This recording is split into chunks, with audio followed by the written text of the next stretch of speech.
व्यायाम न करता झटपट वजन कमी करायचं असेल तर आहारातलं कार्बोहायड्रेट कमी करून तुम्हाला फायबरचं प्रमाण वाढवावं लागेल, म्हणजेच की सॅलड आणि वाढवायचं आहे आणि पोळी भाजी कमी खायची आहे आणि पोट भरून सुद्धा खाऊन आपल्याला वजन कमी करता येतं आणि आपलं कॅल्शियम सुद्धा कमी होणार नाही याची काळजी घेण्यात ही रेसिपी तुमच्यासाठीच आहे। झटपट असं वजन कमी होतं आणि आपण डाएटिंगवर आहोत हे समजत सुद्धा नाहीये, इतकं छान ही रेसिपी आहे। पूर्ण ब्लॉग बघा। नमस्कार, रामराम मंडळी, कशा आहात तुम्ही सगळे? स्वागत आहे तुमचं माझ्या अजून एका नवीन ब्लॉगमध्ये। तर चला रेसिपीला सुरुवात करूया। इथे मी घरी काकडी, गाजर, टोमॅटो, शिमला मिरची जे पण तुमच्याकडे भाज्या अवेलेबल असतील त्या तुम्ही ह्या सर्व भाज्या घ्यायच्या आहेत आणि ह्या चिरताना अशा पद्धतीने चिरायच्या, कारण दिसायला छान दिसतात आणि अगदी पातळ पातळ चिरून घ्यायचे आहेत। व्यवस्थित कांदा घ्यायचा आहे, एकदम पातळ पातळ कांदा चिरायचा आहे। जर तुम्हाला ह्या सॅलडमध्ये कांदा आवडत नसेल तर तुम्ही कांदा स्किप करू शकता किंवा अगदी थोडासा कांदा घेऊ शकता। इथे बघा, आता हे मूग डाळ घ्यायची आहे। मूग डाळीने काय होतं की आपल्या शरीरात जे असतं ना वजन कमी करण्यासाठी मूग डाळीचा खरंच खूप छान वापर होतो।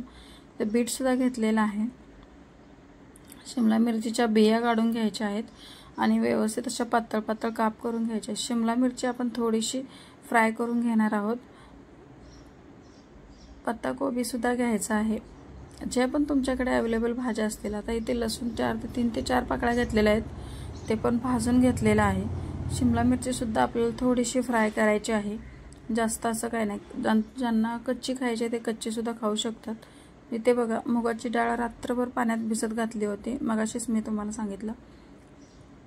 आता ही मुगाची डाळ आहे ना, थोडंसं तेल टाकायचं आणि जिरे टाकून मस्त फ्राय करून घ्यायची। याच्यामध्ये काही मसाले घालायचे जेणेकरून ही डाळ थोडीशी चवीला छान लागेल। जिरेपूड टाकलेले, लाल तिखट टाकलेले, हळद घालायची आहे, कोणताही एक चाट मसाला घालायचा आहे, जोही तुमच्याकडे असेल तो।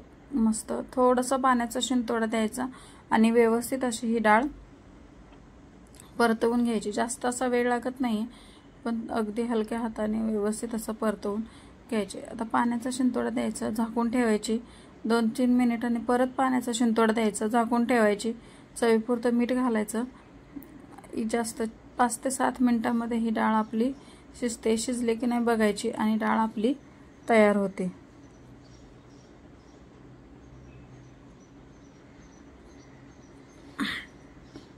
बघू शकता तुम्ही, इथे आपली डाळ मस्त अशी शिजलेली आहे आणि तयार आहे। वरून कोथिंबीर घालायची मस्त। याने आहे ना आपल्याला, जर आपण जेवण कमी केलं तर मुगाच्या डाळीने थकवा जाणवत नाही। आता इथे आपण सॅलड ड्रेसिंग बनवणार आहोत। थोडंसं डाळगा घेतलेला आहे, बीट घेतलेला आहे, दही घ्यायचं आणि ते भाजलेलं लसूण थोडंसं टाकायचं आणि मस्त बारीक करून घ्यायचं। मीठ घालायचं, मीठाने काय होतं, चव येते बघा। ह्या ड्रेसिंगने काय होतं की आपल्याला खाण्यासोबत सुद्धा छान लागतं आणि खाऊ सुद्धा वाटतं आणि पोटभर जर तुम्ही दिवसभर जरी नाही जेवला तरी तुम्हाला भूक सुद्धा लागत नाही। आता इथे सगळ्यावरती इथे आपण काकडी, गाजर जे आपल्या भाज्या आहेत ना त्यांच्यावरती आपण मीठ आणि लाल तिखट घालून घ्यायचं, लिंबू सुद्धा थोडासा घ्यायचा।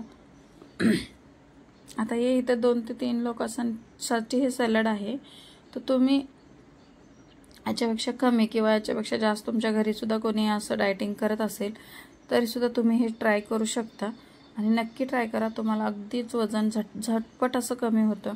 महिना ते 2 महिन्यातच तुमचं वजन अगदी कमी होतं आणि तेही घरच्या घरी, कुठेही जिम न करता, व्यायाम न करता तुम्हाला घरचे, आणि जास्त तुमची उपासमार सुद्धा होणार नाही।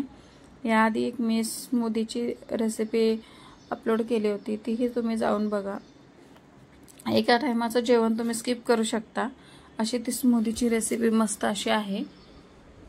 तर इथे घेतल्याप्रमाणे, दाखवल्याप्रमाणे सर्व भाज्यांना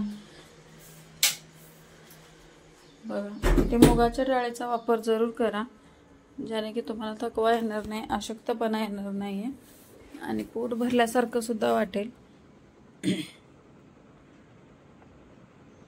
तर कशी वाटली ही रेसिपी मला कमेंट करून नक्की सांगा। चॅनलवर नवीन असाल तर लाईक, शेअर आणि सबस्क्राईब जरूर करा। भेटूया अशाच एका नवीन आणि मस्त चमचमीत रेसिपीसोबत. तोपर्यंत सर्वात महत्त्वाचं, मस्त खा, स्वस्त राहा आणि स्वतःची आणि मुलांची काळजी घ्या. तर अशा पद्धतीने हे सॅलड आपलं तयार आहे. तुम्ही मस्त आणि खाऊ शकता. खाताना सुद्धा खूप छान लागतं. बाय.